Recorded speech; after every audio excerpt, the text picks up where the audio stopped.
Ao julgar uma ação trabalhista, o juiz pode declarar a prescrição sem ouvir a parte.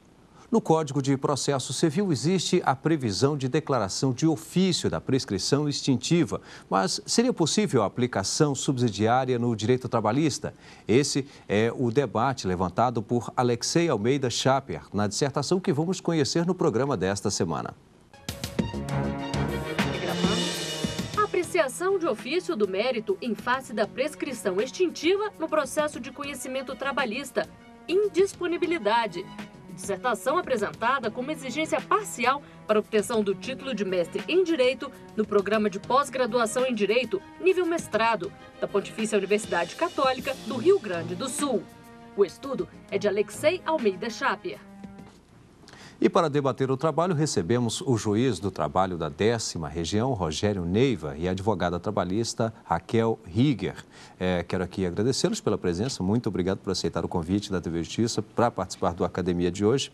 De forma não diferente também ao Alexei, nossos agradecimentos, e vamos conferir um resumo deste estudo.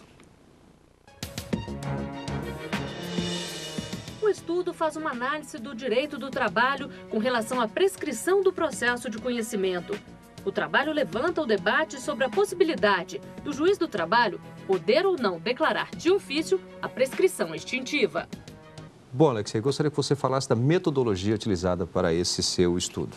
Excelente, Rimac. Em primeiro lugar, cumprimento os professores. Eu quero também agradecer ao professor orientador, professor Gilberto Stirmer, que nós optamos por trabalhar a prescrição, buscando na natureza jurídica, lá no direito civil, no Código Civil, analisar a prescrição como uma exceção substancial. Depois, passamos na análise da prescrição no direito constitucional, realmente, a previsão lá do inciso 29 do artigo 7º da Constituição. E aí, então, fomos analisar a prescrição na CLT, para responder se ela pode ou não realmente ser declarada de ofício pelo juiz do trabalho. Bom, o Alexei ele destacou para a gente 3 livros, claro que são muitos para a elaboração de um estudo como esse, são utilizados vários livros, né, na bibliografia, mas ele destacou 3 aqui para a gente, que nós vamos conferir agora quais são e depois ele vai comentar de que forma cada um contribuiu para a elaboração do seu estudo. Vamos ver. Prescrição e decadência no direito do trabalho, de Antônio Luiz da Câmara Leal, editora Forense. Da prescrição e da decadência, de Wilson de Souza Campos Batalha, editora LTR. Polêmicas trabalhistas, monografias vencedoras, de Alexei Almeida Chaper, editora LTR. Bom, Alexei, esse último aí é bem conhecido, né? Tá, inclusive aqui também em minhas mãos, é seu mesmo. Você poderia comentar sobre o autor e sobre o livro? Sem dúvida, Rimac. Eu fiz questão de incluir este livro, não poderia deixar de incluí-lo na bibliografia, porque foi onde tudo começou realmente. Conversava com a professora Raquel antes. Foi um concurso de monografias da Academia Nacional de Direito do Trabalho e eu tive a oportunidade de escrever sobre a prescrição logo quando saiu a Lei 11.280 em 2006. Naquela oportunidade, então, comecei esse debate se poderia ou não ser declarada de ofício a prescrição no direito do trabalho e acabei sendo premiado pela Academia Nacional e surgiu, então, este livro, depois reunindo 3 prêmios de monografia. Bom, e os outros livros? Os demais são autores clássicos, né? O Wilson de Campos Batalha e também o Câmara Leal, assim como outros tantos que foram utilizados na bibliografia, Pontes de Miranda, Ovidio Batista, são autores que não poderiam deixar de ser trabalhados, justamente porque eles inspiraram até o título do livro que agora traz a dissertação de mestrado, que é a prescrição da ação na ação trabalhista, ou seja, a ação entre aspas e a ação sem aspas, diferenciando essa ideia do que seria a ação com aspas e a ação sem aspas. Então, esses autores clássicos trabalham bastante isso. Eu tentei trazer isso na dissertação. Vamos falar do estudo, então, agora. Excelente. Bom, então, eu convido os professores, ao Rimac e também os nossos amigos de casa, a responder o seguinte: o que a prescrição extingue realmente? O que se extingue com a prescrição? Certamente nós já ouvimos muita gente falar, talvez já tenhamos escrito isso, inclusive, de que a prescrição extingue a ação prescreve. Será que isso realmente está correto ou essa frase, na verdade, não é tecnicamente correta? Então, há professores, né, doutrina moderna já defendendo hoje em dia a ideia de que a doutrina clássica estaria até equivocada ao falar de prescrição da ação. E eu confesso a todos que foi realmente uma das minhas dificuldades durante a pesquisa, compreender realmente o que significa essa ação com aspas e essa ação sem aspas, porque muitas vezes o livro do Pontes de Miranda, por exemplo, é uma figura que fala bastante da prescrição, tem todo um volume sobre prescrição, assim como o Câmara Leal, um tratado inteiro. Toda a doutrina clássica, na verdade, se preocupou muito com esse tema da prescrição e tratava dessa ideia, prescrição da ação, a ação prescreve. Mas aí nós vamos analisar lá no Código Civil, em 2002, e há então essa correção, digamos assim, ao tratar da ideia do que realmente prescreve, porque na verdade não é a ação processual que prescreve. Na verdade, o que se extingue é a pretensão, é no plano do direito material e depois a ação, essa ação sem aspas, a ação no plano do direito material. Então, na verdade, nós temos 3 planos. No primeiro momento há um direito subjetivo, depois da contratação, um direito de prestação. Há uma prestação e uma contraprestação e isso se enquadra perfeitamente no direito do trabalho, no contrato de trabalho. A prestação do trabalho por parte do empregado, a principal prestação do empregado. E a contraprestação do empregador, a principal é o pagamento do salário. Então, eu pergunto aos amigos se isso, na verdade, não é um direito apenas. É um direito. Ele existe, ele é válido e ele pode ou não ser eficaz. Nós sabemos que existem as condições, os termos para a questão da eficácia do contrato e isso, então, pode haver um direito que ainda não é exigível. Sem dúvida nenhuma, um direito que existe e ainda não é exigível. Então, a partir do vencimento da minha dívida, a partir do vencimento da prestação, é que eu começo, então, a correr aquele prazo prescricional, esse que todos nós aprendemos na faculdade. Esgotado esse prazo prescricional, o que eu deixo de existir, na verdade, não é a ação processual. A ação processual ela é autônoma, ela é abstrata em relação ao direito material e isso já predomina há muitos anos. Então, o direito processual, a ciência do processo, ela é autônoma, ela é abstrata em relação ao direito material. O que seria, então, essa ação de direito material? Na verdade, a ação material, ela é uma decorrência lá daquela ideia de áxio do direito romano. Então, seria a exigibilidade forçada do direito. Nós sabemos que hoje em dia nós não podemos mais pegar o nosso devedor pelo cangote e forçar ao cumprimento da obrigação. Nós precisamos de todo um processo, um devido processo legal, com contraditória e ampla defesa, e por meio, então, do Poder Judiciário, depois de reconhecido o meu direito, é que eu vou poder executar, independentemente da vontade do meu devedor, aquela obrigação que foi contratada, que foi pactuada. Então, basicamente, essa é a ideia. É que primeiro existe um direito subjetivo, depois do vencimento desse direito eu tenho pretensão, eu tenho exigibilidade jurídica, o poder de exigir esse direito, mas como se trata de um direito à prestação, eu preciso ainda de um comportamento espontâneo do meu devedor. Eu não posso forçá-lo ao cumprimento daquela obrigação, como em outros tempos isso seria possível. Então, para haver essa execução forçada, eu preciso do reconhecimento do meu direito por meio de um processo. E aí sim, eu vou ter ao mesmo tempo o exercício da ação processual, essa ação com aspas, a demanda realmente, o exercício do meu direito de ação processual e ao mesmo tempo a ação material, que seria realmente essa execução forçada do direito, mas claro, após todo esse reconhecimento judicial de que eu realmente tenho direito.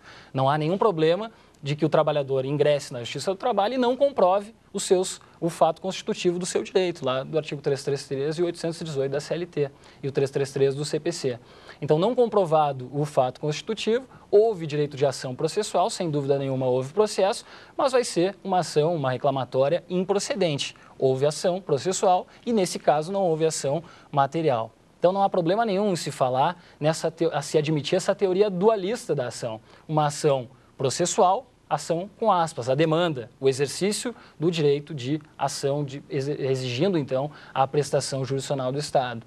E, por outro lado, essa ação material, aí sim, quando houver uma ação procedente, uma sentença de procedência, aí, então, depois de todo o devido processo legal, eu vou poder executar aquela obrigação.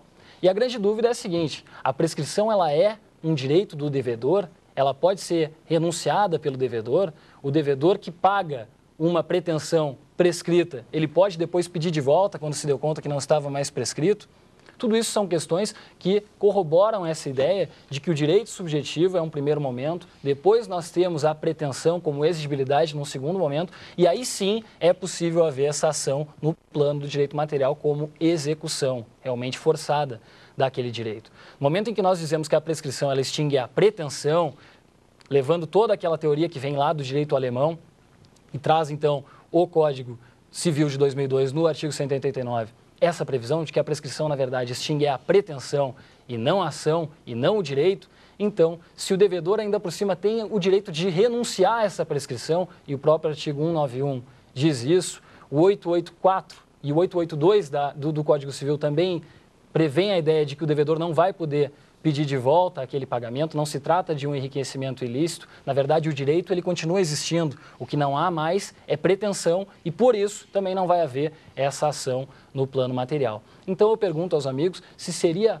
lógico que o juiz, saindo da posição de imparcialidade dele, arguísse de ofício, sem manifestação do beneficiário, sem manifestação do devedor. Isso nós podemos falar no campo do direito civil, mas especificamente aqui o tema do trabalho, no direito do trabalho, no processo do trabalho, onde nós reconhecemos na própria Constituição a hipossuficiência do trabalhador, está lá no caput do artigo 7º, que o objetivo do direito do trabalho é a melhoria da condição social dos trabalhadores.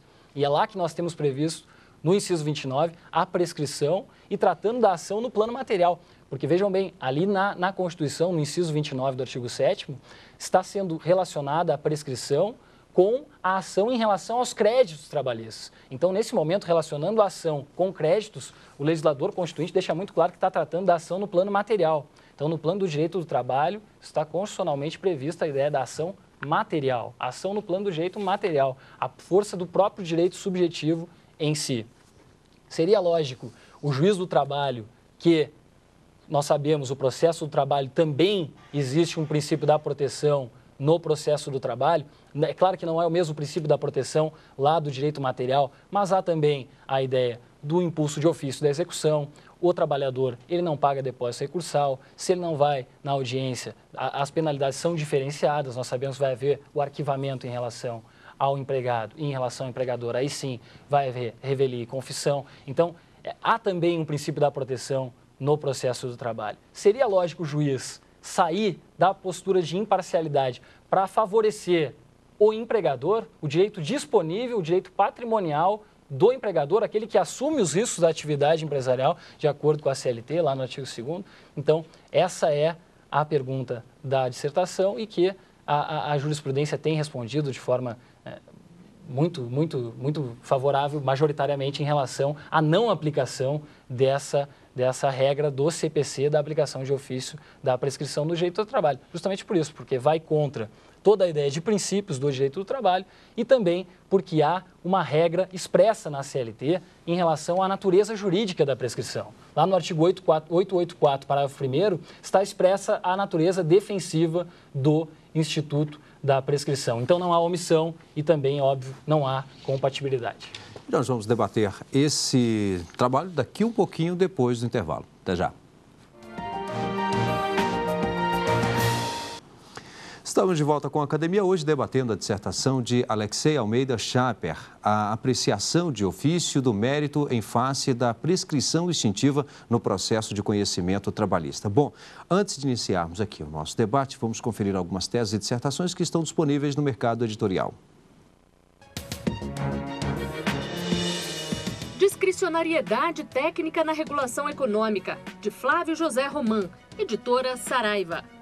Direito e pós-humanidade, quando os robôs serão sujeitos de direito, de Marco Aurélio de Castro Júnior, editora Juruá.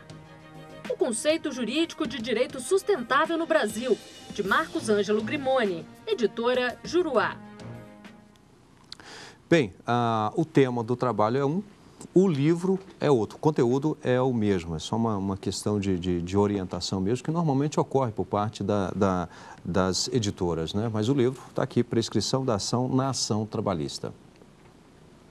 Realmente, o livro trata então desse trocadilho da ação processual e a ação material. Então, é deixar bem clara a ideia de que a ação material, ela não é extinta com a prescrição. O que é extinto realmente é a pretensão e aí, por consequência, nós não vamos ter essa ação material, a execução forçada do direito subjetivo do trabalhador. Agora, a ação processual, a ação com aspas, essa sim permanece sem problema nenhum, eternamente é um direito público subjetivo de todo trabalhador e de todo cidadão. Site? Bom, estamos lançando a Escola Nova de Direito, é o www.endapp.com.br e lá vocês vão encontrar material de apoio gratuito para trabalhos práticos e acadêmicos e há também um aplicativo para celular, para smartphone, enfim, disponível para os sistemas iOS e Android e gratuito também. convidar aqui a doutora Raquel para dar início ao nosso debate. Eu agradeço o convite para participar do programa, ainda mais numa temática tão cara como essa da prescrição. E enquanto advogada trabalhista que milita apenas em favor de empregados, eu posso testemunhar que é realmente desalentador quando eu me deparo, e normalmente a questão da prescrição, da fluência do marco prescricional é uma das primeiras, se não a primeira questão que se examina. Então, quando eu me deparo realmente com uma boa demanda, mas que já teve a sua fluência esgotada no plano prescricional, é realmente desalentador. Eu penso, inclusive, que seria uma questão a ser ensinada, quem sabe, ao cidadão a partir do ensino médio, para que, pelo menos, noções a respeito do Instituto pudessem ser passadas e que as pessoas tivessem ciência disso. Em relação à tese do Dr. Alexei, muitíssimo interessante, muitíssimo bem escrita, eu lhe parabenizo. O que ficou realmente, gostaria de saber sua opinião de uma forma um pouco mais clara, é que, apesar de fazer menção ao artigo 884 da CLT, e até mesmo a questão da não regulamentação até hoje, por exemplo, do artigo 7º, 1º da Constituição Federal, o que me vem à mente é que, mesmo que hoje a jurisprudência esteja se encaminhando, esteja cristalizada já no sentido da não aplicação da prescrição de ofício pelo magistrado, se o senhor entende que teria que haver uma regulamentação também nesse aspecto, se essa lacuna, por exemplo, se ela não seria mais fácil, mais didático que ela fosse efetivamente sanada. Sem dúvida, professora Raquel, agradeço o questionamento. Eu concordo, a prescrição ela trata de segurança jurídica, então realmente a segurança jurídica que se busca com a prescrição acaba se perdendo nesse momento em que não há específico na lei uma determinação de que o juiz do trabalho não pode declarar de ofício a prescrição. Seria interessante, sem dúvida nenhuma, mas eu acredito que é possível fazer essa construção a partir da regra de toda a normatização lá do Código Civil e da própria CLT. Então, se no Código Civil nós temos a prescrição como não extintiva do direito e sim da pretensão, não há como o juiz, mesmo o juiz de direito, declarar de ofício a prescrição, a não ser que ele viole toda essa sistemática prevista lá na normatização do Código Civil. Então, a pretensão é que é extinta, então o juiz não pode declarar de ofício a prescrição. Se modificasse a lei para dizer que a prescrição extingue o direito, da mesma forma como acontece lá no CTN, como acontece no CPP, não haveria problema nenhum. Mas, teoricamente, é incorreto dizer que a prescrição extingue apenas a pretensão e o juiz vai e declara a prescrição de ofício a favor da parte que, na verdade, se beneficia daquele direito. Então, essa é a minha resposta. Obrigado. Doutor Rogério. Bem, aproveito para parabenizar o doutor Alexei pelo brilhante trabalho e tive a oportunidade de ler, muito bem articulado e bem fundamentado. E a pergunta que faria seria a seguinte: não seria possível, nesse debate sobre o alcance da aplicação do 219, 5º do CPC, permitindo que o juiz reconheça de ofício a prescrição, distinguir e separar a prescrição bienal da prescrição quinquenal? E digo isso até porque percebi que no trabalho há uma menção à tese do Dr. Jorge Luiz Souto-Maior e da doutora Valdete Severo, né, inclusive a doutora Valdete conterrânea, né, do Dr. Alexei, que sustentam, né, na minha compreensão, simplesmente a ineficácia do artigo 7º, 29, no sentido de que não há prescrição no direito do trabalho. E acho que tem lá os seus fundamentos, né? Trazendo como fundamento, premissa, a ideia de que durante o contrato de trabalho, e aí estamos falando de prescrição quinquenal, o trabalhador não tem como reivindicar seus direitos, né? Mas eu pergunto, e no caso da prescrição bienal, é possível separar a bienal da quinquenal para efeito do 219, 5º do CPC? Professor Rogério, agradeço, excelente pergunta. Eu entendo que, apesar de realmente existir essa diferença, não haveria como o juiz do trabalho declarar de ofício a prescrição sem ofender essa sistemática que eu já mencionei.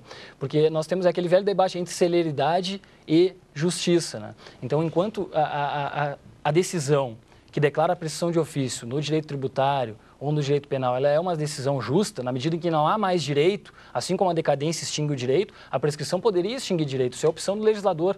E no direito civil, no direito do trabalho, está expresso que a prescrição não extingue o direito. Então, aquele trabalhador que recebeu mal durante 10, 15, 20, 30 anos, ou não importa, ele não recebeu corretamente. Aquela sentença que não declara a prescrição, ela é uma decisão justa. Ninguém vai poder dizer que não houve o trabalho, que não há o direito. Tanto que se o empregador pagar, ele não vai poder pedir de volta. Tanto que se ele ficar em silêncio, vai ser considerada a renúncia tácita. É isso que está lá no Código Civil. E o próprio CPC, o projeto de novo Código de Processo Civil, ele prevê a ideia da intimação mesmo em matérias de ordem pública. Então, eu diria que se for declarar a prescrição de ofício, ainda assim, deveria haver pelo menos a intimação prévia, tanto do credor, para poder demonstrar que há uma causa impeditiva, suspensiva, interruptiva, que, aliás, é a tese lá da professora Valdete Severo do Souto-Maior, no sentido de que haveria uma causa de impedimento da prescrição enquanto não haja a regulamentação desse artigo 7º, inciso 1 da Constituição. E também por parte do devedor para que possa fazer a renúncia, exercer o seu direito de renúncia, que está expresso também na lei. Então, eu diria que, enquanto não houver uma modificação na legislação, a prescrição não deveria ser pronunciada de ofício pelo juiz, seja a bienal, seja a quinquenal. Bem, deixa eu pedir aqui para a professora Raquel Rieger também fazer mais uma intervenção, ela que inclusive é especialista em direito material e processual do trabalho pelo Instituto Presbiteriano Mackenzie, né? Gostaria então mais uma vez que você fizesse mais alguma pergunta. Muito bem. Eu perguntaria em relação à questão da prescrição intercorrente, se o senhor entende que essa também precisaria de uma regulamentação maior, aí já falando, inclusive, na parte da execução.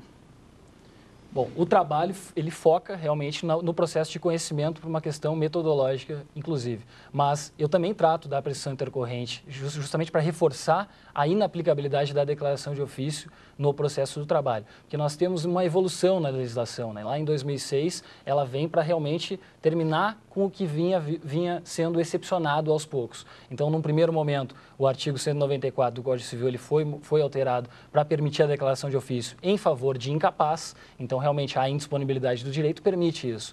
E depois, também a Lei de Execuções Fiscais, lá o artigo 40, parágrafo 4º, prevê, então, a declaração de ofício da prescrição na Lei 6830, a Lei de Execuções Fiscais. Mas é aquilo que eu dizia há pouco. Se, no crédito tributário, a prescrição extingue realmente o direito, nada mais justo do que o juiz declarar de ofício aquela prescrição. Não há mais direito. E mesmo lá, na Lei 6830, há a previsão de intimação prévia da Fazenda Pública. Então, eu defendo que se há previsão expressa na CLT, no 884, parágrafo 1º, de que a prescrição é matéria de defesa, não acredito que seria correta a declaração de ofício da prescrição pelo juiz, mesmo da prescrição intercorrente, por se tratar de matéria de defesa de um direito disponível do empregador que assume os riscos da relação de emprego. Bem, quero aqui agradecê-los pela presença mais uma vez, também o doutor Rogério Neiva, a doutora Raquel e, claro, Alexei, parabéns aí por toda essa abordagem, pela escolha do tema, um tema realmente bastante relevante. E lembro que você também pode trazer o seu trabalho para ser debatido aqui no Academia. Mande o seu trabalho para o endereço academia@stf.jus.br e tanto o Academia quanto os outros programas da TV Justiça podem ser vistos também pela internet, www.tvjustiça.jus.br. Obrigado e até o próximo encontro.